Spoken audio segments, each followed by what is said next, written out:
carbs per cup, and they include celery, cucumbers, zucchini, chives, leek, asparagus, and eggplant.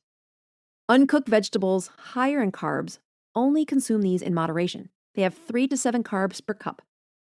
These include asparagus, mushrooms, bamboo shoots, bean sprouts, bell peppers, sugar snap peas, water chestnuts, radishes, jicama, green beans, wax beans, and tomatoes. Cooked vegetables. Now, these have 15 to 25 grams of carbs per cup. Warning, these vegetables throw most people out of ketosis. I would recommend eating these once every 6 weeks. They include sweet peas, artichokes, okra, carrots, beets, and parsnips. Don't go overboard with vegetables since they contain carbohydrates. Instead, think of them as nutritional vehicles that carry fat to your guts. Add olive oil, sour cream, butter, and other fats to your vegetables, and make sure you don't overcook them. Cheese. Choose full-fat cheeses, not low-fat. The high-fat, hard cheeses have the least carbs. Full-fat cheeses are ones that have 1/2 to 1.5 grams of carbs per ounce, so about 1/4 of a cup. These include Gouda, Brie, Edam, cheddar, Colby, goat cheese, Swiss.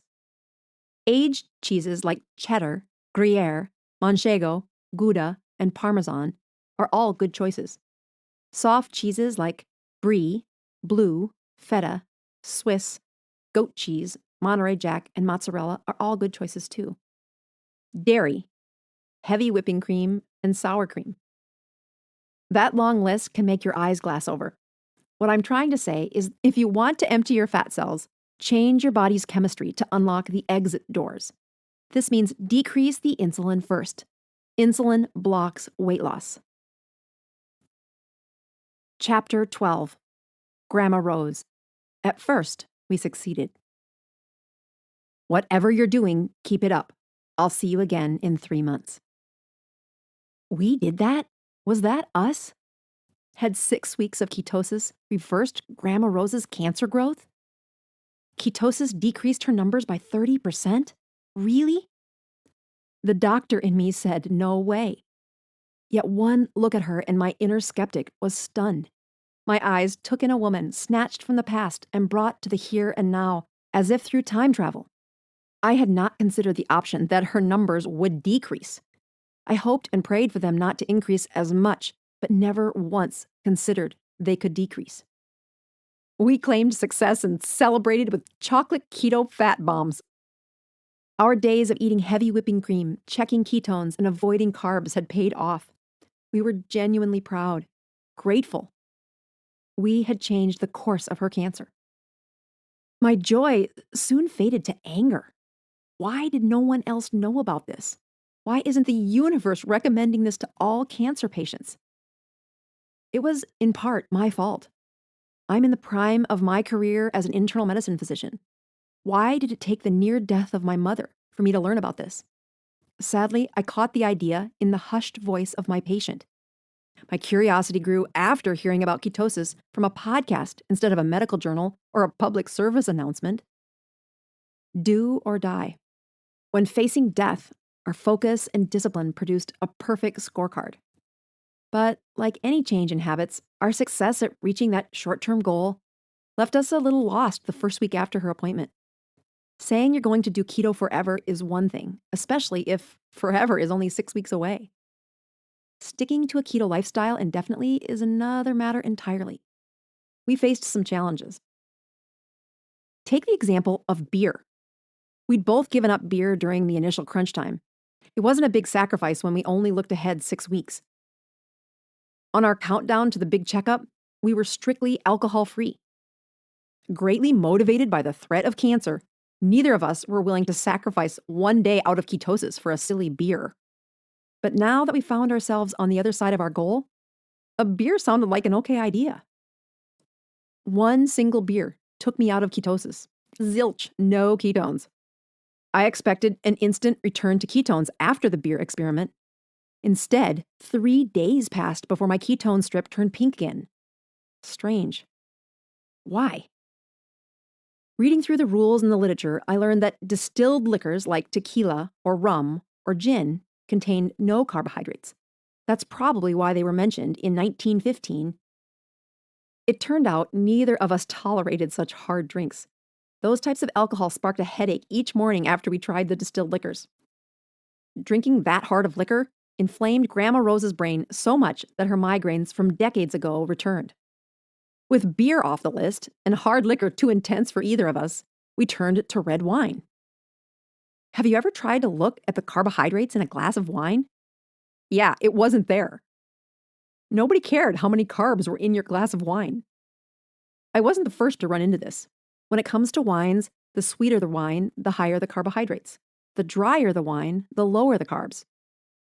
This also correlates with the pH or the acid-base ratio of wine. We fully explored this diversion when we walked into a liquor store and asked the attendant to show us the lowest carbohydrate wine they sold. Yep, the attendant was clueless.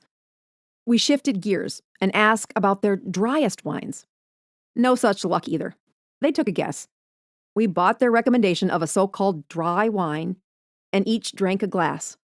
Neither of us made ketones for 2 days. Bugger. Dry farm wines. If you want a solution to the lower carbohydrate wine puzzle, check this company out. Dry Farm Wines tests wines for their dryness. They look at the sugar or carbohydrate content in each specific batch of wine. Don't let that word dry confuse you into thinking it's alcohol-free wine. No, this company caters to the ketosis market by testing wine's carbohydrate levels. Once they've identified a low-carbohydrate wine, they broker it to people who are looking to stay in ketosis and still enjoy a glass of wine. 2 months after our positive report from the oncologist, Grandma and I both found ourselves slacking quite a bit on the keto rules. Both of us had stopped checking for ketones as often. We told ourselves that we could both feel when we were in ketosis. That was only partly true. Without our do or die goal in front of us, it's easy to lie. Just tell yourself the truth you want. When I wasn't checking ketones, I could convince myself that it was okay that I didn't check. It was okay that I sometimes didn't achieve ketosis because we reached that goal previously.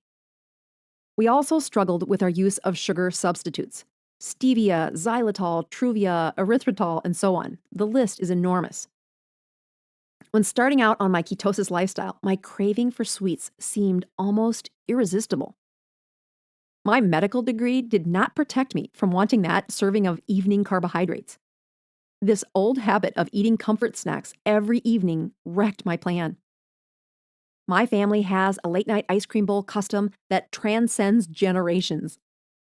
Additionally, I could mindlessly eat 3 cups of healthy macadamia nuts. Who does that? Apparently, I did when my default carb comforts were thrown out. Despite macadamia nuts being on the really good for you keto list, I had to stop buying them. I could not resist the temptation once I started.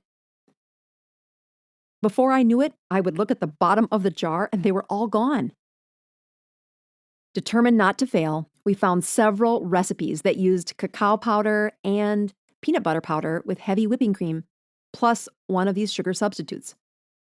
These recipes filled with high fat and sugar substitutes are called fat bombs in the keto world. They were all, quote, safe.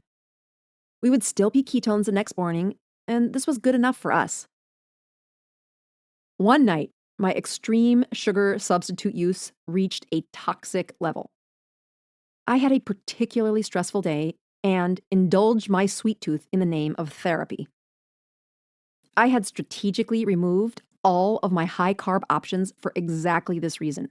When I got irritable and wanted sugar, please do not put it within arm's reach of me. I might bite your hand off. There I was in the middle of the kitchen, all irritable and crabby, and just wanting some instant comfort thanks to sugar. I started pulling things out of the cupboard to make a favorite comforting recipe. It called